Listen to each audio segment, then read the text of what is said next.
একজন মুমিনের জীবনে কোনটা ভালো কোনটা মন্দ, কোনটা কল্যাণ কোনটা অকল্যাণ, কোনটা তার জন্য করণীয় কোনটা বর্জনীয়, এই বিষয়গুলো বোঝার অনিবার্য এবং সর্বমৌলিকতম মাপকাঠি হচ্ছে দুইটা, কিতাবুল্লাহ ওয়া সুন্নাতুর রাসূলিল্লাহ, আল্লাহর কিতাব কোরআন এবং আল্লাহর নবীর সুন্নাত। আজকের আলোচ্য বিষয় অত্যন্ত ব্যতিক্রম ধর্মী মনে হবে আপনাদের কাছে যদি ভূমিকাটা পরিষ্কার না থাকে। আর ভূমিকা যদি পরিষ্কার থাকে তাহলে আলোচ্য বিষয় অত্যন্ত সঙ্গত এবং অত্যাবশ্যকীয় মনে হবে। একজন মুমিন কোনো আলোচনা শোনার পরে তখনই সেটা গ্রহণ করতে পারে যখন সেটাতে আগ্রহ বোধ করে, কিন্তু আলোচনা শোনার পরে যদি সেটাতে আশ্চর্যবোধ থাকে, কৌতূহল থাকে, আমলে আনা যায় না। যে কোনো আলোচ্য বিষয় নিজের জীবনে বাস্তবায়ন করতে গেলে, আমলে আনতে গেলে আগে এটার প্রতি নিজের আগ্রহ স্থাপন করতে হয়। এখন আজকে যে বিষয় আপনাদের সামনে আমি আলোচনা করছি, এই বিষয়ে সচরাচর বাংলার জমিনে খুব কম শোনা যায়, বলতে গেলে শোনা যায়ই না, অথচ এটা দিনের সবচেয়ে গুরুত্বপূর্ণ বিষয়। কিন্তু আমাদের কাছে আলোচনা না হওয়ার কারণে আশ্চর্য লাগে। এবার কোরআন আর হাদিস থেকে কোনো বিষয় যদি আমাদের সামনে পেশ হয় আর অতীতে আমাদের জানা না থাকার কারণে আশ্চর্য লাগে, আমার এই আশ্চর্য লাগাটা কি গ্রহণযোগ্য? গ্রহণযোগ্য না।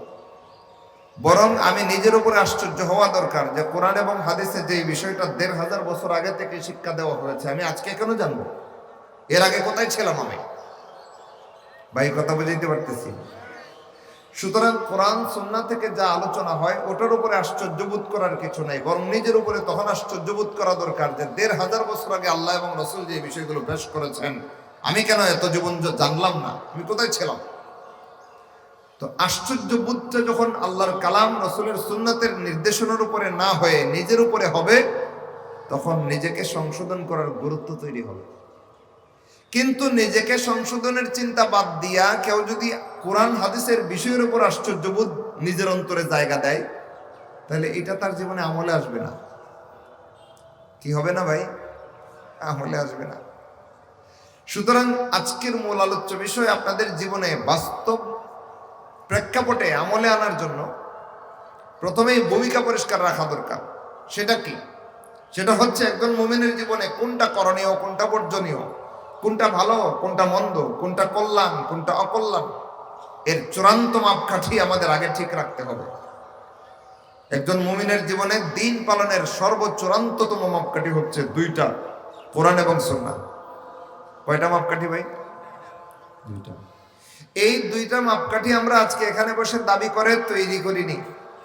আল্লাহ সুবহানাহু ওয়া তাআলা প্রায় ১৫০০ বছর আগে কোরআনে দুইটা মাপকাঠি নাজিল করে রেখেছেন, বহু আয়াতে, বহু ভাষায়, বহু ভঙ্গিতে।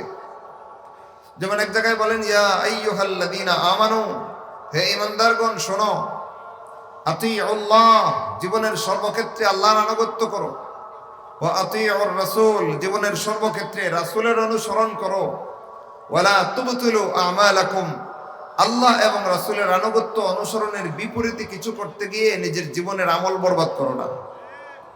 কথা কার? আল্লাহর কথা। ছোট্ট একখানা আয়াতের ভিতরে আল্লাহ রাব্বুল আলামিন আমাদের সারা জীবনে কি মানবো কি মানবো না, কি ভালো হবে কি খারাপ হবে, এর চূড়ান্ত গাইডলাইন হিসেবে পেশ করেছেন আল্লাহর কোরআন, রাসূলের সুন্নাতকে।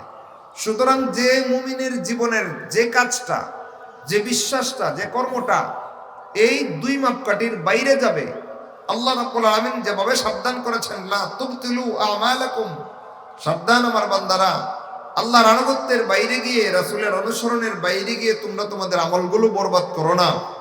যখনই কোনো মুমিনের জীবনের কোনো আকীদা, বিশ্বাস বা আমল কর্মসূচি কোরআন আর সুন্নাতের বাইরে যাবে, তখনই সেটা আল্লাহ রাব্বুল আলামিনের কাছে কবুল নয়, বাতিল গণ্য হবে।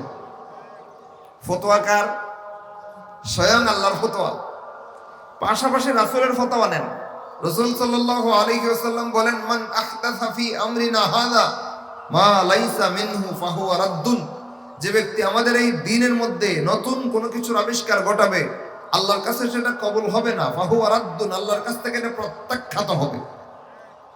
তাহলে মুমিনের জীবনের কোনো আকীদা, কোনো আমল, কোনো কাজ, কোনো বিশ্বাস যদি কোরআনের আনুগত্যের বাইরে চলে যায়, রাসূলের সুন্নাহর অনুসরণের বাইরে চলে যায়, কবুল না বাতিল?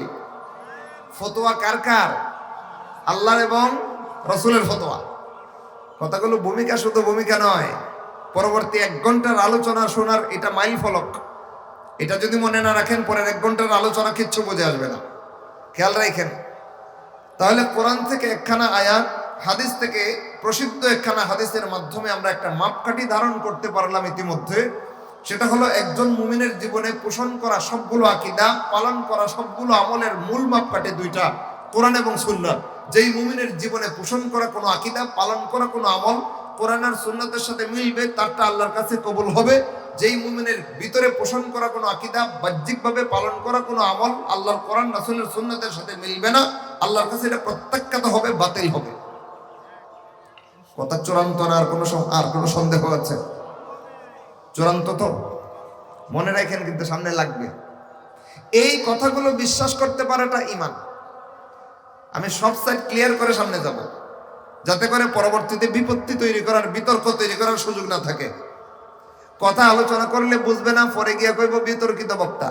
আরে বক্তা বিতর্কিত না, তোমার দিমাগ বিতর্কিত। বুঝে আসতেছে না কথা? আমরা কোরআন আর সুন্নাহ থেকে যখন আলোচনা করি, তখন এই আলোচনাগুলো জীবনে শুনে নাই, জীবনে বোঝার মতো অবস্থা নিজের মধ্যে তৈরি করে নাই। হঠাৎ করে শুনছে, শুনে বুঝতে পারে না, তালগুল পাকায় দেয়, পাকায় আসে না, পরে বক্তার দোষ। কেমন বক্তা? বিতর্কিত বক্তা। হের নিজের দিমাগ যে বিতর্কিত, এটার খবর নেই। এজন্য সব সাইড আগে ক্লিয়ার থাকুক।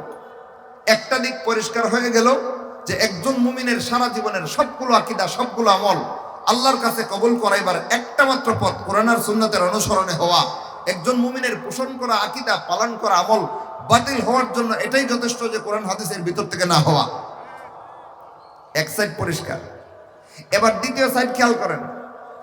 যে মুমিন এই কথাখানা বিশ্বাস করবে না, যে মুমিন এই মৌলিক নীতিমালাটা ধারণ করবে না, সে মুমিন না, সে হয়তো মুনাফিক নয়তো কাফের। বলবেন এই এত বড় দাবি করলেন নিজের গায়ের জোরে? জি না, এটা আল্লাহর শিক্ষা মতো দাবি করেছে, এটাও রাসূলের হাদিস মতো দাবি করেছি। কিভাবে খেয়াল করেন।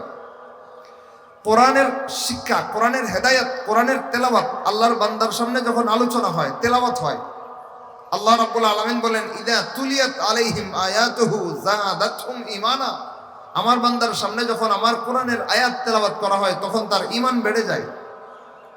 তাইলে মুমিনের সামনে কোরআন তেলাওয়াত করলে যাদের ভাষা আরবি, তারা এটা শুনেও বুঝেও ঈমান বেড়ে যায়। আর আমরা যারা বুঝি না, অন্তত অন্তরে তৃপ্তি আসে যে এটা আল্লাহর কালাম। এটা ঈমানের লক্ষণ। কিসের লক্ষণ? ঈমানের লক্ষণ। পক্ষান্তরে এর বিপরীতে বেঈমান কাফেরদের একটা লক্ষণ আছে। কোরআনে আল্লাহ রাব্বুল আলামিন বলেন, এদের কাছে যখন আল্লাহর কোরআনের হেদায়েতের বাণী পেশ করা হতো, এরা কানে আঙ্গুল দিয়ে চলে যেত। কারা? বেঈমান কাফেররা। তাহলে ঈমানদারের লক্ষণ কোরআন থেকে পাওয়া গেল, কোরআনের কথা শুনলে তাদের ঈমান বেড়ে যায়। কোরআনের আরেক জায়গায় আল্লাহ রাব্বুল আলামিন কোরআন হাদিসের হেদায়েত পেশ হলে মুমিনদের অবস্থা কেমন হয় বিবরণ দিয়া আল্লাহ বলেন, ওয়াকালু সামি'না ওয়া আতা'না। আমার ঈমানদার বান্দার সামনে যখন আমার কোরআনের হেদায়েতের বাণী পেশ করা হয়, আমার নবীর হাদিসের হেদায়েতের বাণী পেশ করা হয়, আল্লাহ রাব্বুল আলামিন বলেন, এরা এক বাক্যে বলে দেয়, সামি'না ওয়া আতা'না, আমরা শুনলাম আর মাইনা লইলাম। কার লক্ষণ? মুমিনের লক্ষণ। একটু আগে যে মূলনীতি আলোচনা করেছিলাম, সেখানে মুখরোচক কোনো দাবি ছিল না, কোরআন এবং হাদিসের দলিল ছিল। আতিউল্লাহ ওয়া আতিউর রাসূল আমাদের দাবি না, আল্লাহর শিক্ষা দেওয়া নীতিমালা। মান আহদাসা ফি আমরিনা হাদা মা লাইসা মিনহু ফাহুয়া রাদ্দুন আমাদের দাবি না, রাসূলের শিক্ষা দেওয়া নীতিমালা। এই দুইটা নীতিমালা আল্লাহর কাছ থেকে সরাসরি এসেছে, রাসূলের কাছ থেকে সরাসরি এসেছে। এই দুইটা আয়াত, এই আয়াত এবং হাদিস, এই দুইটা দলিল যাদের সামনে পেশ হলে পরে তারা মানতে পারে, এক বাক্যে বলে দেয় সামি'না ওয়া আতা'না, আমরা শুনলাম মাইনা লইলাম, এরা নিঃসন্দেহে ঈমানদার। এরা নিঃসন্দেহে কি? ঈমানদার। কারণ ঈমানদারের বৈশিষ্ট্য আল্লাহ কোরআনে বলেছেন, এদের কাছে কোরআন আর হাদিসের হেদায়েত পেশ হলে এক বাক্যে বলে দেয় শুনলাম মেনে নিলাম। চুচেরা করে না। কেন? কিভাবে? আপত্তি তুলে না, এক বাক্যে মেনে লয়। তাহলে কোরআন হাদিসের মূলনীতি সামনে আসার পরে আমাদের দৃষ্টিভঙ্গি কেমন হওয়া উচিত? চুচেরা কেন কিভাবে ব্যাখ্যা খোঁজা, না সাথে সাথে মেনে নেওয়া? না বুঝলে বিজ্ঞ আলেমদের কাছে যাবেন, সেটা ভিন্ন বিষয়, কিন্তু অন্তর থেকে এটাকে মেনে নিতে হবে। এটা আল্লাহর কালাম, এটার পক্ষে থাকতে হবে, এটা রাসূলের হাদিস, এর পক্ষে থাকতে হবে, বিপক্ষে যাওয়া যাবে না। কথা পরিষ্কার গেলে একটা নীতিমালা, কোরআন হাদিসের হেদায়েত আল্লাহর বান্দাদের সামনে পেশ হলে মুমিনদের একটা চিত্র কোরআন থেকে আমাদের চোখের সামনে উদ্ভাসিত হয়ে গেল। সেটা হলো মুমিনের সামনে কোরআন হাদিসের হেদায়েত পেশ হলে তারা বুঝুক আর না বুঝুক, সহজ লাগুক কিংবা কঠিন লাগুক, এক বাক্যে বলে দেয় শুনলাম আর মেনে নিলাম। কার বৈশিষ্ট্য? মুমিনের। পক্ষান্তরে এর বিপরীতে বেঈমান কাফেরদের একটা বৈশিষ্ট্য আছে। এদের কাছে কোরআন বা হাদিসের হেদায়েতের বিষয় পেশ করলে পরে, কোরআনের আয়াতে এসেছে আল্লাহ রাব্বুল আলামিন বলেন মুশরিকিনদের ব্যাপারে, এদের কাছে যখন কোরআনের তেলাওয়াত করা হতো, ইসলামের শিক্ষা নিয়ে আলোচনা করা হতো, তারা কানে আঙ্গুল দিয়ে ওখান থেকে পলায়ন করত। তাইলে ইমানদার কোরআন হাদিসের কথা শোনা মাত্র মেনে নেয়, বিপরীতে বেঈমান কাফেররা কোরআন হাদিসের কথা শোনা মাত্র কানে আঙ্গুল দিয়ে শুনতে চায় না, প্রত্যাখ্যান করে চলে যায়। দুই দল পাওয়া গেল। তো এই দুই দলের দুই বৈশিষ্ট্য বিপরীতমুখী। মাঝখানে আরেক দল আছে মানজিলাতুন বাইনাল মানজিলাতাইন, লা ইলাহা ওয়ালা ওয়ালা ইলাহা ওয়ালা। এইদিকেও পরিষ্কার বোঝা যায় না, ওই দিকেও পরিষ্কার বোঝা যায় না, মাঝখানে থাকে। এদের নাম কি? আল মুনাফিকুন। আল্লাহ রাব্বুল আলামিন কোরআনের 114টা সূরার মধ্য থেকে একটা সূরা নাযিল করেছেন এই এদের পরিচয় দিতে গিয়া, এদের নামে নাম করেছেন আল মুনাফিকুন। এই শয়তানগুলোর কালচার হলো এরা মুখে মুখে দাবি করে আমরা ঈমান এনেছি, আমরা তোমাদের ভাই। ওয়া ইযা লাকুল্লাযিনা আমানু ক্বালু আমান্না, এরা মুমিনদের সাথে যখন সাক্ষাৎ করে দাবি করে আমরা তোমাদের মুমিন ভাই, ঈমান এনেছি। ওয়া ইযা খালাউ ইলা শায়াতিনহিম ক্বালু ইন্না মাআকুম, তারা যখন তাদের শয়তান দল নেতাদের সাথে মিলিত হয় তখন সেখানে গিয়ে বলে আরে আমরা তো ঈমানদারদের সাথে না, আমরা আসলে তোমাদের সাথে আছি, ওইখানে গেছিলাম তো মশকরা করার জন্য। এই লোকগুলো কারা? ঈমানদার, কাফের, কারা? এরা মুনাফিক। এদের সামনে কোরআনের হেদায়েতের কথা, হাদিসের হেদায়েতের কথা ব্যক্ত হলে এরাও কিছু একটা করত, কিছু একটা করত। কি করত? কোরআনের আয়াতে এসেছে এদের পরিচয়, বিভিন্ন আয়াতে এদের বিভিন্ন পরিচয় এসেছে। এর মধ্যে একটা পরিচয় হলো আল্লাহ রাব্বুল আলামিন যখন রাসূল সাল্লাল্লাহু আলাইহি ওয়াসাল্লামের কাছে ওহী নাযিল করতেন কোরআন, সেই কোরআন যখন রাসূল সাহাবায়ে কেরামদের সামনে তেলাওয়াত করে শোনায় দিতেন, বুঝায় দিতেন, তখন এরাও সাহাবায়ে কেরামদের সাথে মিশে মিশে বৈঠকে থাকতো, উপস্থিত রাসূলের বৈঠকে বসে বিপত্তি করতো না, আপত্তি করতো না। কিন্তু উঠে যখন চলে যাইতো, বাইরে গিয়া একজন আরেকজনের নিজ দিয়ে গোতা দিয়ে ইশারা করতো, কিরে কি কস? তাই এটা কইতো মুহাম্মদ যে তখন কইছে সামিআনা ওয়া আসাইনা, আমরা শুনলাম আর প্রত্যাখ্যান করে থয়ে গেলাম। কাদের কথা এটা? মুনাফিকদের কথা। তিনটা দলের ভালো রকম যদি চিনতে না পারেন তাহলে আপনি কোন ক্যাটাগরিতে আছেন বুঝতেও পারবেন না। দিন শেষে জান্নাতের পুরস্কার কিন্তু বুমেরাং হবে, খেয়াল রাখেন। দিন শেষে আমরা আল্লাহ এবং রসুলের বিশ্বাসী, গন্তব্য জান্নাত, ওইটা যেন মিস না হয়। এবার জান্নাত পাইতে হলে প্রথম শ্রেণীতে থাকতে হবে, ইমানদারদের কাতারে থাকতে হবে। ইমানদারের বৈশিষ্ট্য কি পেয়েছিলাম? কোরআন হাদিসের আলোচনা শুনলে বুঝতে চায় না, মানতে চায় না, যে আলোচনা করছে তারে কয় বিতর্কিত বক্তা, না সামিআনা ওয়া আতানা। কোরআন থেকে আলোচনা হয়েছে, শুনছি, মেনে নিয়েছি। হাদিস থেকে আলোচনা হয়েছে, শুনছি, মেনে নিয়েছি, কোনো চুচারা নাই। এটা মুমিনের বৈশিষ্ট্য। কিন্তু বিপরীতে বেঈমান কাফেরের বৈশিষ্ট্য হলো কোরআন আর হাদিসের আলোচনা শুনতেই চায় না। আর মাঝখানে একদল লোক আসলে বেঈমান কাফের, বাহ্যিকভাবে মুসলমান দাবি করে নিজেদেরকে, এই কারণে তাদেরকে মুনাফিক নামে নামকরণ করা হয়েছে। এরা মুসলমানদের কাছে এসে ইমানদার সাজে, বেঈমান কাফেরদের কাছে তাদের দলের লোক থাকে। এরা করে কি? রাসূলের কথা, আল্লাহর কথা শুনে উপস্থিত মানছে কি মানছে না কিছুই বলে না, পরে গোপনে গিয়ে বলে সামিআনা ওয়া আসাইনা, শুনলাম আর প্রত্যাখ্যান করলাম। কয় দলের পরিচয় গেল? তিন দল। ইমানদার কোরআন হাদিসের কথা শোনা মাত্রই মানে নাই, কোনো চুচারা নাই। আর মুনাফিকরা, বেঈমান কাফেররা কোরআন হাদিসের কথা শোনা মাত্রই প্রত্যাখ্যান করে দেয়। আর মুনাফিকরা কোরআন হাদিসের কথা শোনা মাত্রই কোনো প্রতিক্রিয়া ব্যক্ত করে না, ভেতর থেকে ঘৃণা করে। ভেতর থেকে কি করে? ঘৃণা করে। আমরা কাদের অন্তর্ভুক্ত হতে চাই? 2 নম্বর ভূমিকা স্বরূপ এটা আগে পরিষ্কার হোক। আমরা ইমানদারদের কাতারভুক্ত থাকতে চাই না কাফেরদের মতো বা মুনাফিকদের মতো হতে চাই? কোনটা? ইমানদারদের মতো হতে চাই। তো তাহলে এক বাক্যে এই কথার উপরে একমত হতে হবে যে আল্লাহ এবং রসুল যেখানে যা কিছু বলেছেন, কোরআন আর হাদিসে যা কিছু আল্লাহ এবং রসুল পেশ করেছেন, এর কোনো বিষয় আমার কাছে কঠিন লাগুক কিংবা সহজ লাগুক, আমার বুঝে আসুক বা না আসুক, আমি এটা বিশ্বাস করব, আমি এটা মেনে নেব। রাজি আছি তো ইনশাআল্লাহ? তাহলে ভূমিকা দুইটা পরিষ্কার। এবার মূল কথায় যাওয়া যাক।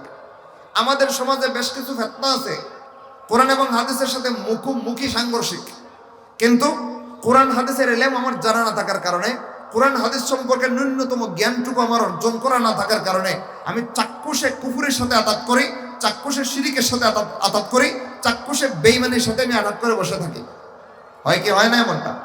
এই ফিতনার মূল শিকড় হচ্ছে কোরআন আর হাদিস থেকে ঈমান শিখতে না চাওয়া। সুতরাং আজকের আলোচনার মূল আলোচ্য বিষয় হচ্ছে কোরআন হাদিস বুঝে পড়ার গুরুত্ব। এবার বিষয় শুনে অনেকে একটু নড়ে চড়ে বসবেন। আজকের মূল আলোচ্য বিষয় হচ্ছে কোরআন এবং হাদিস বুঝে পড়ার গুরুত্ব। এই দাবি আজকে আমি নতুন আপনাদের সামনে পেশ করছি না, বরং এই শিরোনাম স্বয়ং আল্লাহ রাব্বুল আলামিনের কোরআনে নাজিল করা আয়াত থেকে এসেছে। আল্লাহ রাব্বুল আলামিন বলেন, আফালা ইয়াতাদাব্বারুনাল কুরআন, তারা কি আল্লাহর কালাম বোঝার চেষ্টা করবে না? আম আলা কুলুবিন আকফালুহা, নাকি তাদের অন্তরগুলো কোরআন বোঝা থেকে তালাবদ্ধ হয়ে গেছে? আল্লাহ রাব্বুল আলামিন কথাটা খুব আদর্শ ভাগে বলেছেন, না ধমক দিয়ে বলেছেন? ধমক, রাগান্বিত হয়ে বলেছেন, তারা কি আমার কোরআন বোঝার চেষ্টা করবে না, নাকি তাদের অন্তরগুলো কোরআন বোঝা থেকে তালাবদ্ধ হয়ে গেল? তাও আরো আশ্চর্য হবেন, এই ধমক আল্লাহ রাব্বুল আলামিন ঈমানদারকে দেননি, বরং বেঈমান কাফেরদেরকে দিয়েছেন। এবার বোঝার বিষয় হলো, এই কোরআনের ধারক বেঈমান কাফেররা না আমরা মুসলমানরা কোরআনের ধারক। আমাদের উপরে আল্লাহর কি পরিমাণ রাগ থাকতে পারে চিন্তা করেন। বেঈমান কাফের যারা কোরআন ধারণ করেনি, কোরআন বিশ্বাস করে না, কোরআন গ্রহণ করতে চায় না, এদের উপরে রাগ করে আল্লাহ ধমক দিচ্ছেন, এরা আমার কালামটা পড়ে তো দেখবে আমি কি বলেছি, এরা বোঝার তো চেষ্টা করবে আগে আমি কি বলেছি। কোরআন হাতেই নেয় না, কোরআন বুঝতেই চায় না। আমি তাদের জন্য হুদাল্লিন নাস, গোটা মানব জাতির জন্য হেদায়েত হিসেবে কি প্রেরণ করলাম একটাবার বোঝার চেষ্টা করে না, এরা হেদায়েত পাইবে কিভাবে? আল্লাহর এই রাগটা কাদের উপরে ভাই? বেঈমান কাফেরের উপরে, যারা হামেলুল কোরআন না, যারা কোরআনের ধারণকারী না, বহনকারী না, এদের উপরে। কেন তারা কোরআন বোঝার চেষ্টা করছে না? যদি বোঝার চেষ্টা করতো তাহলে ইসলাম গ্রহণ করার নসিব হয়ে যেত। বলবেন এই দ্বিতীয় কথা, এটার দলিল কি? হ্যাঁ দলিল আমি বলা লাগবে না। ইসলামের দ্বিতীয় খলিফা, জগৎ বিখ্যাত মহান ব্যক্তিত্ব, উম্মতের দ্বিতীয় শ্রেষ্ঠতম মহান ব্যক্তি ওমর ইবনুল খাত্তাব রাদিয়াল্লাহু তাআলা আনহু, ওনার ইসলাম গ্রহণের ঘটনা আপনারা সবাই জানেন। জানেন কি জানেন না? ঘটনা জানেন, কিন্তু শিক্ষাটা মাথায় নাই। শিক্ষাটা আমি স্মরণ করাইয়া দিই। ওমর ইবনুল খাত্তাব রাদিয়াল্লাহু তাআলা আনহু মক্কায় যখন রাসূল সাল্লাল্লাহু আলাইহি ওয়াসাল্লাম ইসলামের দাওয়াত দেন, তখন রাসূলের কাছ থেকে ইসলামের দাওয়াত গ্রহণ করে ঈমান গ্রহণ করেন নাই। কথা বললাম, রাসূল যখন ইসলামের দাওয়াত দেন মক্কার অলিতে গলিতে জাবাল আবি কুবাইসে দাঁড়ায়া, তখনকার মুসলমান ওমর কিন্তু নন। ওনার ইসলাম গ্রহণ করার ভিন্ন একটা প্রেক্ষাপট আছে। ওই প্রেক্ষাপটে রাসূলের দাওয়াত সম্পৃক্ত না, বরং রাসূল দাওয়াত দিতেন আর উনি মক্কার কুরাইশ সর্দারদের সাথে মিলে রাসূলের বিরুদ্ধাচরণ করতেন। কে? উমর। তাইলে রাসূলের দাওয়াতে ইসলাম গ্রহণ করেন নাই ওমর, এটা ইতিহাস বিখ্যাত জাজুল্যমান বাস্তবতা। তাইলে গ্রহণ করছেন কিভাবে, কবে? সেই ঘটনা সবাই জানেন।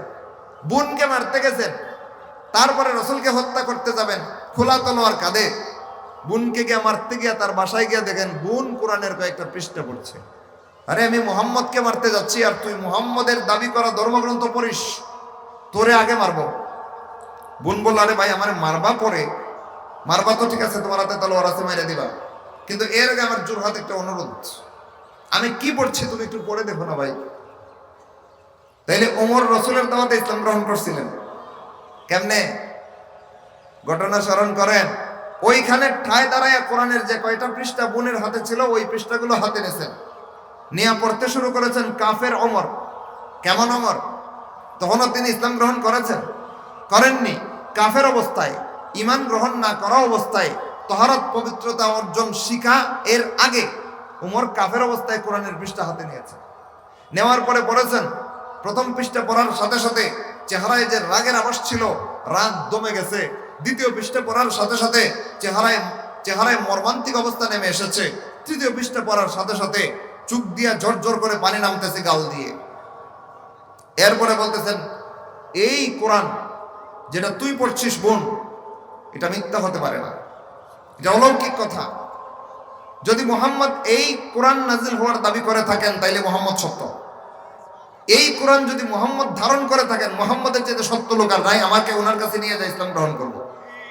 এবার বলেন উমরের ইসলাম গ্রহণ নসিব হয়েছে রসুলের দাওয়াত কি দিয়া? হাদাল কোরআন। এজন্যই আল্লাহ রাব্বুল আলামিন বলেছেন কোরআনে সুস্পষ্ট ভাষায়, ইন্না হাদাল কোরআন ইয়াহদি লিল্লাতী হিয়া আকওয়াম ওয়া ইউবাশশিরুল মুমিনিনা আল্লাযীনা ইয়া'মালুনাস সালিহাতি আন্না লাহুম আজরান কাবীরা।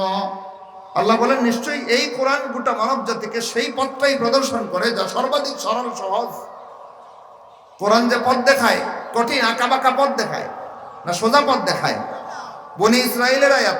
আল্লাহ রাব্বুল আলামিন বলেন নিশ্চয়ই এই কোরআন গোটা মানব জাতিকে সেই পথটা প্রদর্শন করে যা সর্বাধিক সহজ সরল আল্লাহ রাব্বুল আলামিন পর্যন্ত পৌঁছায় দেয়।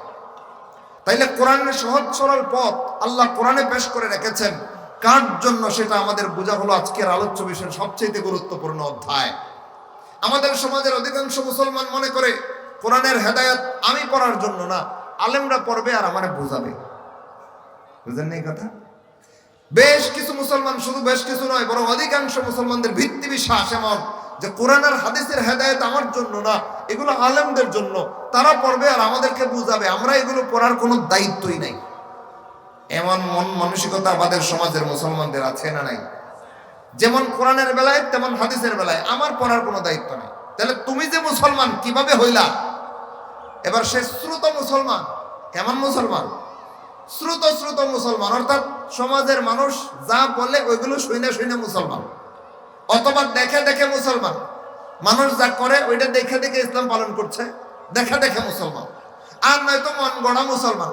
কেমন মুসলমান? মন গড়া মুসলমান, মনে যা ইসলামের নামে আসে তাই করে, আবার এটা ইসলাম মনে করে। আরো কিছু লোক অন্ধভক্ত মুসলমান, এরা কোরআন হাদিস বুঝার কোনো দরকার মনে করে না, মনে করে আমি যে সোসাইটিতে আছি আমার সোসাইটির আলেমরা যা বলে তাই ইসলাম। যে দল করে মনে করে আমার দলের আলেমরা যা দাবি করে ওইটাই ইসলাম। এরা দিন শেষে কোরআন আর হাদিসের মূল মাপকাঠি পর্যন্ত যাওয়ার কোনো দরকার মনে করে না। এই হচ্ছে আমাদের সমাজের কোটি কোটি মুসলমানদের ইসলাম পালনের বাস্তব ভিত্তিক কতগুলো নমুনা। অথচ ইসলাম পালনের মূল ঠিকানা কোনো দল, কোনো সোসাইটি। ইসলাম পালনের মূল ঠিকানা সমাজের রেওয়াজ। ইসলাম পালনের মূল ঠিকানা মন গড়া ভিত্তি। ইসলাম পালনের মূল ঠিকানা কারো কথা শুনে শুনে পালন করা। এর মূল ঠিকানা কোথায়? আল্লাহ কি বলেছিলেন? আতিউল্লাহ ওয়া আতিউর রাসূল। জীবনের সবকিছু আল্লাহর আনুগত্যের সাথে মিলতে হবে, সবকিছু রাসূলের অনুসরণের সাথে মিলতে হবে। এবার আল্লাহর আনুগত্যের সাথে মিলছে কিনা কোরআন যদি পড়ার চেষ্টা করেন আপনি বুঝবেন কিভাবে? রাসূলের অনুসরণের সাথে আপনার দিন পালন মিলছে কিনা রাসূলের হাদিস যদি চোখের সামনে আনতে না চান বুঝবেন কিভাবে? এবার এসে বলবে না আমার সোসাইটির আলেমরা তো আমাকে গাইডলাইন দিচ্ছে। আপনার সোসাইটির আলেমরা যে আপনাকে গাইডলাইন দিচ্ছে ওই গাইডলাইন সঠিক না বেঠিক সেটা আপনাকে কে বলেছে? হ্যাঁ, এবার বলবেন যে আমার দলের আলেমরা তো সঠিকই কয়। এটা বনি ইসরাইলেরও বলতো, কুল্লু হিজবিন বিমা লাদাইহিম ফারিহুন। বনি ইসরাইলদের একটা বদ অভ্যাস ছিল, ফাররাকু দীনাহুম ওয়া কানু শিয়া। এরা আল্লাহর দ্বীনকে নিয়ে বিভক্ত হয়ে যেত। আল্লাহর দ্বীনের বিভিন্ন বিষয়কে পক্ষে বিপক্ষে অবস্থান নিয়ে দ্বীনকে টুকরা টুকরা করে দ্বীনের এক একটা বিষয়ের পক্ষে এক এক দল দিয়ে আরেক দলের বিপক্ষে হয়ে দলে দলে বিভাজন হয়ে যেত। কার অভ্যাস? বনি ইসরাইলের। ওয়া কানু শিয়া, এরা দলে উপদলে বিভক্ত হয়ে পড়তো। কুল্লু হিজবিন বিমা লাদাইহিম ফারিহুন। যে যেই দলের অন্তর্ভুক্ত হইতো সে মনে করতো আমার দলটাই রাইট, আমার দলটাই সঠিক, অন্য সব দল বেঠিক। কিরে ভাই, নিজের দাবিতে নিজের দলরে সঠিক মনে করার বদভ্যাস মুমিনের না বনি ইসরাইলের? তো এই অভ্যাস আমার মধ্যে কেন? আজকে আমার মধ্যে এই অভ্যাস শিকড় গেড়ে বসেছে। আমার দলের অনুসৃত আলেমরা যেটা বলছে এটাই সঠিকের মাপকাঠি। আমার সোসাইটির অনুসৃত শায়েখ ডক্টর আল্লামা মুফতি মুহাদ্দিস উনি যেটা বলছেন এটাই শরিয়াত। এমন দৃষ্টিভঙ্গি আমাদের আছে না নাই? মারাত্মক ধরনের জঘন্যতম কোরআন সুন্নাহ বিকৃতিমূলক দৃষ্টিভঙ্গি এটা, যেই দৃষ্টিভঙ্গির কারণে সারা পৃথিবীর মুসলমান আজকে শততা বিভক্ত, দলে উপদলে বিভক্ত হয়ে টুকরায় টুকরায় সারা দুনিয়ার বেঈমান কাফেরদের কাছে লাঞ্ছনার শিকার হচ্ছে। ঐক্যে আসতে পারে না। কেমনে আসবে রে ভাই? ঐক্যে আসার মাপকাঠি তো কোরআন আর সুন্নাহ। সেই কোরআন ঐক্যের মাপকাঠি, যেই কোরআন এক আল্লাহ নাজিল করেছেন, দুই আল্লাহ নয়। সেই সুন্নাহ ঐক্যের মাপকাঠি, যেই সুন্নাহ এক রাসূলের, পাঁচ রাসূলের না। তাইলে এক কোরআন এক রাসূলের সুন্নাহ যদি মানতে হয়, সেখানে আর দলাদলি আর বিভক্ত হওয়ার কোনো সুযোগ থাকে না, সেখানে ঐক্যবদ্ধ হতে বাধ্য হয় মুসলমান। এটাও আল্লাহ তাআলা কোরআনে বলে দিয়েছিলেন, কিন্তু আমরা ছেড়ে দিয়েছি। কারণ আমাদের কাছে কোরআন হাদিস দলিল না, আমাদের কাছে দলিল আমার সোসাইটির আলেম। আমাদের কাছে কোরআন এবং সুন্নাহ দলিল না, আমাদের কাছে দলিল হয়ে যায় নিজের দলের অনুসৃত আলেম। অথচ ওইটারে আল্লাহ কঠিন ভাষায় কোরআনে নিন্দা করে বলেন, ইত্তাখাযু আহবারহুম ওয়া রুহবানাহুম আরবাবাম মিন দুনিল্লাহ। তারা আল্লাহর বিপরীতে নিজেদের ধর্মের আলেমদেরকে খোদা মানছে, রব বানাইছে। রব, তা আলেমদেরকে আবার রব বানায় কেমনে? এই আয়াত নাজিল হয়েছে ইহুদিদের বেলায়। তৎকালীন সময়ে রাসূল যখন আয়াত নাজিল হওয়ার পরে সাহাবায়ে কেরামদের সামনে তেলাওয়াত করে পেশ করলেন, সাহাবায়ে কেরামদের মধ্যে একজন ছিলেন ইহুদি থেকে ইসলাম গ্রহণ করেছেন। তিনি বললেন, হে আল্লাহর রাসূল, আয়াতটা আমি বুঝতে পারিনি। আমরা যখন ইহুদি ছিলাম, কোনো আমাদের ধর্মের কোনো রাহেব পাদ্রীকে তো কোনোদিন গিয়া বলেনি যে আপনি আমাদের রব, এটা তো বলেনি। তাহলে আল্লাহ যে বলতেছেন যে ইহুদিরা নিজেদের ধর্মের আলেম পাদ্রীদেরকে রব মানত, এটা কিভাবে? রাসূল বলতেছেন, দেখো তোমাদের ধর্মের পাদ্রীরা আল্লাহর নাজিল করা তাওরাতের বিধিবিধানের মধ্যে কাটছাট করতো কিনা? তিনি বললেন, হ্যাঁ রাসূল করত। রাসূল বললেন, আল্লাহর কিতাবের বিপরীতে যা কিছু কাটছাট করে নতুন তৈরি করত, আল্লাহর বিপরীতে সেইগুলো তোমরা মানতা কিনা? তিনি বললেন, হ্যাঁ আমরা মানতাম। রাসূল বলেন, ফাতিলকা ইবাদাতুহুম, এটাই হচ্ছে তাদের ইবাদত করা, এটাই হচ্ছে তাদেরকে রব মানা। কথাগুলো বুঝছেন? এটাও কিন্তু আমি নিজে থেকে বলতেছি না, সরাসরি সূরাতুত তাওবার আয়াত, ইত্তাখাযু আহবারহুম ওয়া রুহবানাহুম আরবাবাম মিন দুনিল্লাহ। তারা নিজেদের ধর্মের রাহেব পাদ্রী, নিজেদের ধর্মযাজকদেরকে আল্লাহর বিপরীতে রব মেনেছিল। বনি ইসরাঈলদের বদস্বভাব কোরআনে আল্লাহ রাব্বুল আলামিন উল্লেখ করে আমাদেরকে চিরকালের জন্য সাবধান করতে চেয়েছিলেন। কিন্তু দুঃখজনক বাস্তবতা হচ্ছে, আজকের দুনিয়ার অধিকাংশ মুসলমান কোরআনের হাদিসের মূল মাপকাঠি বাদ দিয়া নিজের সোসাইটির আলেমের পূজা করছে, নিজের দলের অনুসৃত আলেমের পূজা করছে, নিজের মনের মনোপুত শায়েখ ডক্টর আল্লামা মুফতি মুহাদ্দিসের পূজায় লিপ্ত হয়ে গেছে। বলবেন পূজা শব্দটা বললেন, জি পূজা, জি পূজা, পূজা পূজা আলেমের পূজা হচ্ছে কিভাবে? আল্লাহ রাব্বুল আলামিন কোরআনে একটা সুস্পষ্ট বিধান জারি করেছেন, আমলের কথা পড়ে, আমলের উপরে হচ্ছে ঈমান, ঈমান ছাড়া আমল কবুল হয় না। আর ঈমান কবুল হতে হলে ঈমানের দুইটা সাক্ষী আছে, আশহাদু আল্লা ইলাহা ইল্লাল্লাহ ওয়া আশহাদু আন্না মুহাম্মাদান আবদুহু ওয়া রাসূলুহু। দুই সাক্ষীর মধ্যে প্রথম সাক্ষী হচ্ছে লা ইলাহা ইল্লাল্লাহ, এই কথার সাক্ষী দেওয়া, যেটাকে বলা হয় তাওহীদের কালেমা, আল্লাহর একাত্মবাদের সাক্ষী দেওয়া। সেই তাওহীদের রুকন রয়েছে দুইটা। আল্লাহ রাব্বুল আলামিন বলেন, ফামান ইয়াকফুর বিত-তাগুত ওয়া ইউমিন বিল্লাহ, যে ব্যক্তি তাগুত অস্বীকার করবে, এক আল্লাহর প্রতি ঈমান আনবে, ফাকাদ ইসতামসাকা বিল উরওয়াতিল ওয়াসকা, সে জান্নাত পর্যন্ত পৌঁছার মজবুত হাতল ধরে ফেলেছে। তাহলে তাওহীদের রুকন কয়টা? কোরআনে আলোচিত তাওহীদের রুকন কয়টা? দুইটা। প্রথম রুকন কুফর বিত-তাগুত, তাগুত বর্জন করা। দ্বিতীয় রুকন ঈমান বিল্লাহ, এক আল্লাহর প্রতি ঈমান আনা। এটাকে আল্লাহ রাব্বুল আলামিন এবং রাসূল সাল্লাল্লাহু আলাইহি ওয়াসাল্লাম তাওহীদের কালেমা শিক্ষা দেওয়ার সময় দুইটা রুকন একসাথে বপন করে শিক্ষা দিয়েছেন। বলবেন কিভাবে? তাকান কালেমার দিকে, লা ইলাহা, তাগুত অস্বীকার, ইল্লাল্লাহ, একমাত্র আল্লাহ মানছি। তাহলে এই একটা তাওহীদের কালেমার মধ্যে কয়টা অংশ? দুইটা। প্রথম অংশে তাগুত অস্বীকার, দ্বিতীয় অংশে এক আল্লাহকে মানার ঘোষণা। এই দুইটা ঘোষণার সমন্বয়ে আপনি তাওহীদপন্থী। বুঝতেছেন নি কথা? এবার আপনার সোসাইটির মুফতি মুহাদ্দিস শায়েখ ডক্টরকে আপনি রব মানছেন, আল্লাহর বিপরীতে যা দাবি করেছিলাম, হাতে কলমে প্রমাণ চোখের সামনে ধরাই দিই। একটু মাথাটা সোচ্চার রাখেন, বিবেকটা সজাগ রাখেন একটু। আল্লাহ রাব্বুল আলামিনের শিক্ষা দেওয়া তাওহীদের নীতিমালায় তাগুত বর্জন ছাড়া আল্লাহর প্রতি ঈমান গ্রহণযোগ্য হয়ই না, হবেই না, কোনো রাস্তা নাই। এক আল্লাহ বিশ্বাসী কথাটা দাবি করার আগে আপনাকে বলতে হবে কোনো তাগুত মানে না। বুঝতেছেন নি কথা?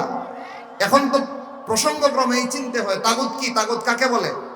কোরআনে আল্লাহ রাব্বুল আলামিন যতগুলো তাগুতের সন্ধান দিয়েছেন, এর মধ্যে থেকে আমাদের সমাজের সবচেয়ে ভয়ঙ্করতম তাগুতের নাম হচ্ছে আল হাকিমুল মুবাদ্দিলুল শারঈল্লাহ, যেই শাসক আল্লাহর বিধান রদবদল করে।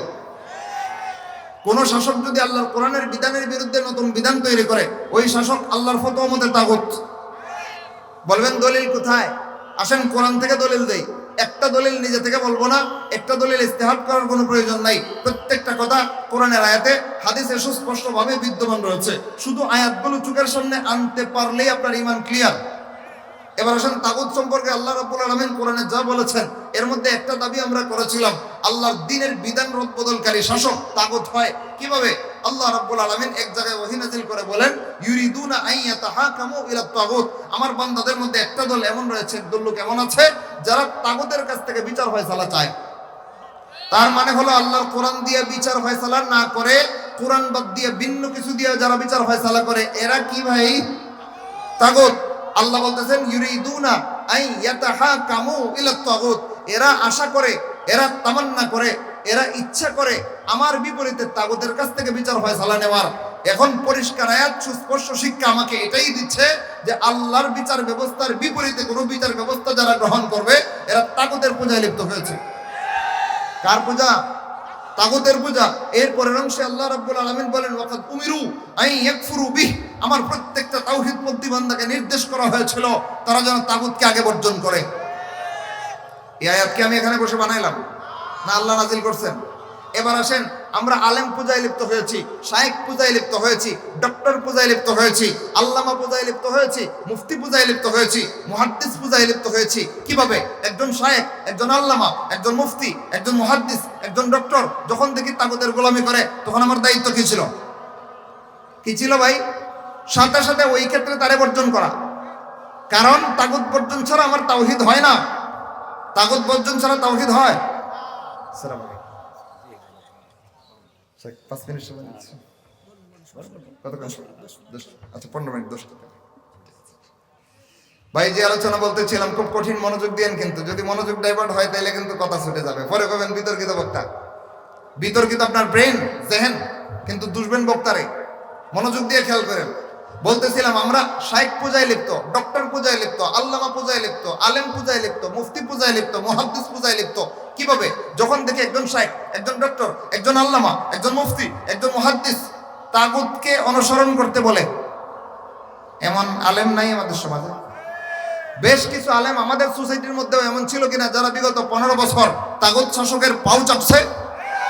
ছিল কি ছিল? ছিল তো। এবার একজন আলেম যখন তাগুতের গোলামিতে লিপ্ত হয়, আমার দায়িত্ব কি ছিল? তাগুতের গোলামিতে লিপ্ত হওয়া আলেমকে আলেম হিসেবে মান্য নেওয়া, তার অনুসরণ করা, না ওই ক্ষেত্রে তারে বর্জন করা? করতে পারছেন বর্জন? পারছেন? এখনো ওই তাগুতের গোলামগুলো আপনাদের মস্তিষ্কের উপরে, আপনাদের মাথার উপরে বসে কর্তৃত্ব করছে ধর্মীয় অঙ্গনে। করছে কি করছে না ভাই? তাহলে বুঝতে হবে যে আলেমরা তাগুতের সাথে আপোষ করে এরা তাগুতের বান্দা, এরা আল্লাহর বন্দেগী থেকে ছিটকে পড়ে তাগুতের বন্দায় রূপান্তরিত হয়েছে। এমত অবস্থায় আল্লাহ রাব্বুল আলামিন আমাদেরকে প্রথম নির্দেশ করেছিলেন আল্লাহর প্রতি ঈমান আনার ঘোষণার আগে ঘোষণা করে তাগুত বর্জন করেছি। যে আলেম তাগুতের অনুগামী হয় তাগুতের সাথে তাকে বর্জন করা যেখানে আমার ঈমানের অনিবার্য দায়িত্ব ছিল, সেইখানে সেই আলেমের অনুগত্য করা, তাগুত শাসকদের গুণ কীর্তনে লিপ্ত হওয়া। এবার বলেন এই আলেমদের অনুসরণ করা মানে কি আল্লাহর বিরুদ্ধে তাগুতের পূজা করা কিনা? আমাদের মধ্যে আছে না নাই? এই কারণেই ভাই তাগুতের পূজারি আমরা হয়ে যাচ্ছি আলেমদের অনুসরণের মাধ্যমে। সুতরাং যেই আলেমের অনুসরণ করলে তাগুতের পূজারি হতে হয়, যেই আলেমের অনুসরণ করতে গেলে আমার তাওহীদ ধ্বংস হয়ে তাগুতের গোলাম হতে হয়, সেই আলেমকে বর্জন করা আমার ইমানি দায়িত্ব।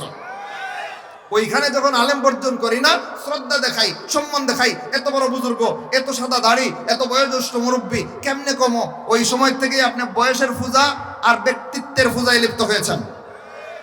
যার চাক্ষুষ কর্মকাণ্ড তাগুতের সাহায্য করে, যার চাক্ষুষ কর্মকাণ্ড আল্লাহর জমিনে আল্লাহর দ্বীনের তাওহীদের শিক্ষাকে বঞ্চিত করে ধ্বংসস্তূপে নিমজ্জিত করার পিছনে যার কার্যকরী হাত রয়েছে, সেই সমস্ত আলেমদেরকে যখন শ্রদ্ধা করতে যান তখন আপনি আল্লাহর বিরুদ্ধে তাগুতকে সম্মান করতে গেছেন। এবার এমত অবস্থায় আলেম মানা মানে তাগুত মানা। আলেম মানা মানে কি মানা? তাগুত মানা। তাগুত মানার মানে হচ্ছে ইবাদত না শিরিক? এই শিরিকের পথে যখন হাঁটেন আল্লাহর আনুগত্যের বিপরীতে একজন আলেমকে মানতে গিয়া, তখন এটা আলেমের অনুসরণ হয় না, এটা আলেমের পূজা হয়। এটা কি হয়? আলেমের পূজা হয়। এবার এত বড় সমস্যা আমাদের কাছে আসলো কিভাবে? মূল সমস্যা শিকড়ে। কেন?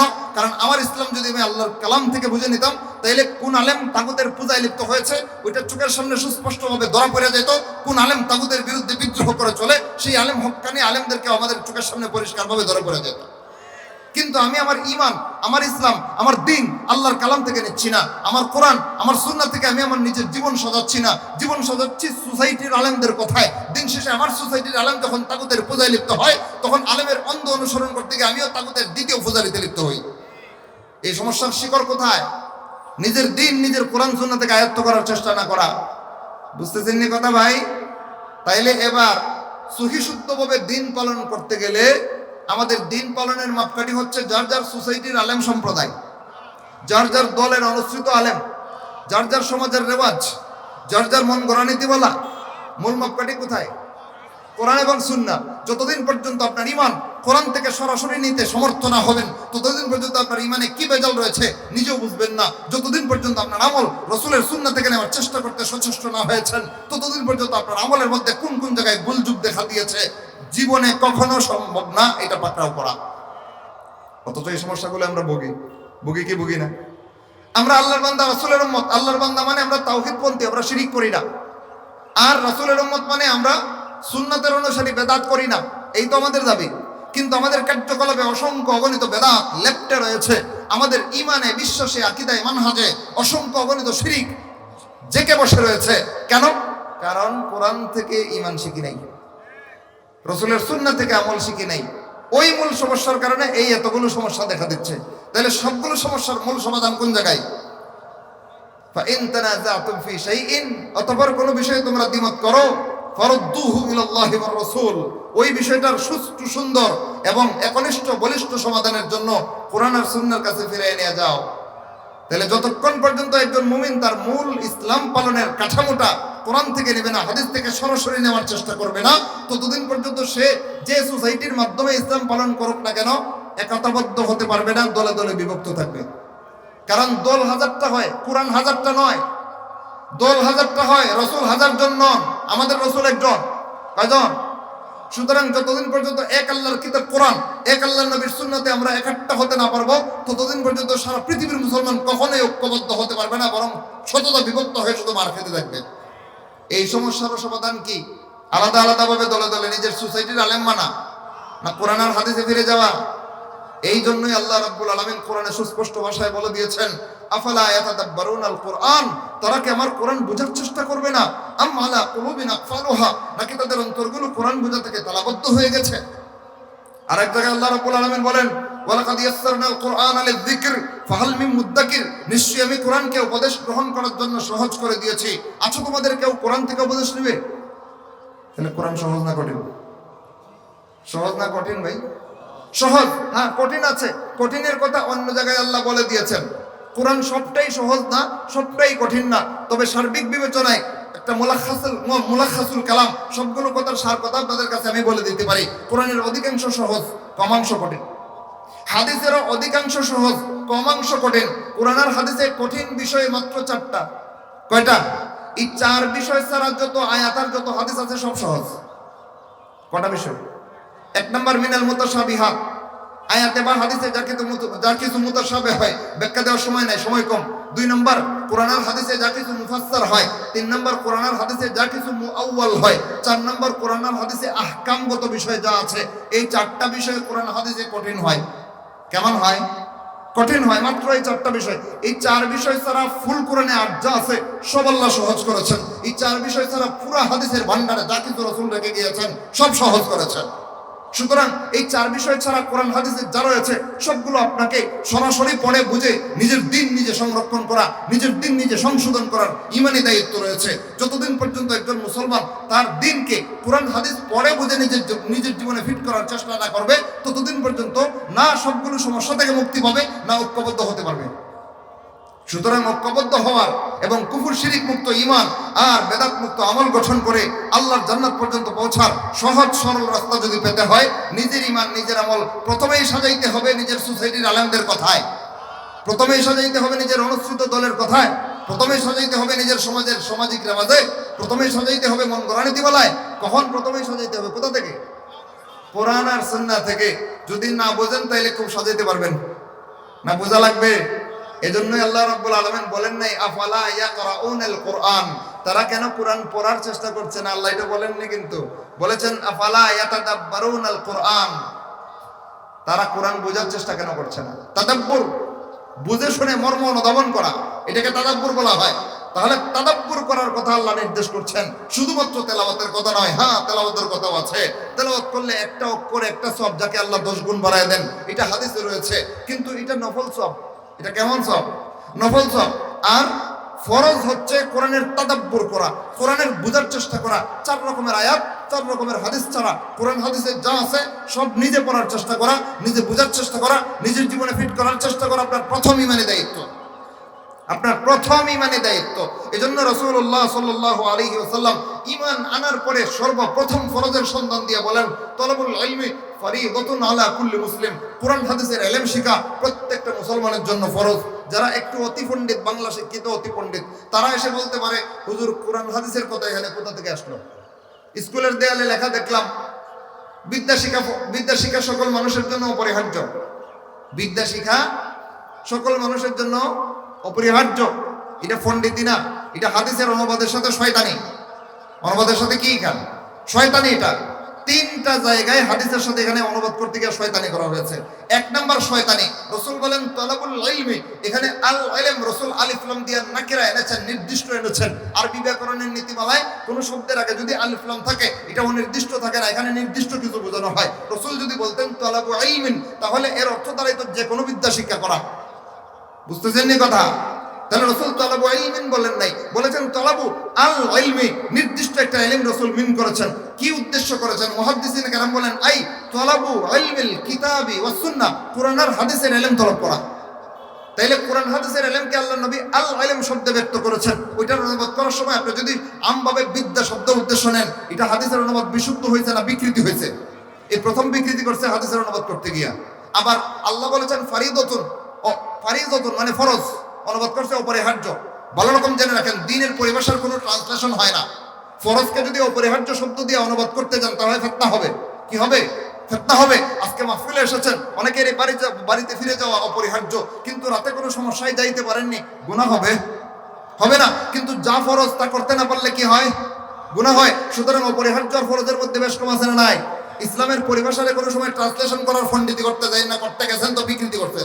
এই আরেক বিকৃতি করছে, দ্বীনের ইলম শিক্ষা করার কথা বাদ দিয়ে লেখছে বিদ্যা শিক্ষা করা। 2 নম্বর বিকৃতি করছে অপরিহার্য। কার পরে? কয় প্রত্যেকটা মানুষের জন্য। রাসূল বলেন আলা কুল্লি মুসলিম, যে ইসলাম গ্রহণ করেছে, ইসলাম গ্রহণ করার পরে সর্বপ্রথম ফরজ কোরআনের ইলম তাকে শিখতে হবে, হাদিসের ইলম তাকে শিখতে হবে। যদি না শিখে কোনটা সঠিক কোনটা ভুল, কোনটা করণীয় কোনটা বর্জনীয়, কোনটা সঠিক কোনটা আল্লাহর কাছে কবুল কোনটা বাতিল, কিচ্ছু বুঝবে না। তাহলে ঈমান আনার পরে বা ঈমানের বুঝ হওয়ার পরে, অর্থাৎ বালেগ হওয়ার পরে সর্বপ্রথম ফরজ যেটা বর্তায় সেটা হলো আমার দ্বীন, আমার কোরআন পড়ে আমার নিজের জীবনে ফিট করা, আমার দ্বীন আমার রাসূলের হাদিস পড়ে পড়ে বুঝে আমার জীবনের মধ্যে ফিট করা। কিন্তু মুসলমান না পড়ে কোরআন, না পড়ে হাদিস, না বোঝার চেষ্টা করে কোরআন, না হাদিস বুঝার ধার ধারে, দিন শেষে ইসলাম পালন করে অধিকাংশ ধার্মিক মুসলমান। কিন্তু উৎস কোথায়? খুঁজলে দেখা যায় কারো ইসলাম পালনের ঠিকানা তার সমাজের রেওয়াজ, কারো ইসলাম পালনের ঠিকানা তার মন গড়া ভিত্তি, কারো ইসলাম পালনের ঠিকানা তার সোসাইটি, কারো ইসলাম পালনের ঠিকানা তার অনুসৃত দলের হর্তাকর্তা। এগুলো ইসলাম পালনের ঠিকানা? আল্লাহ কি বলেছিলেন?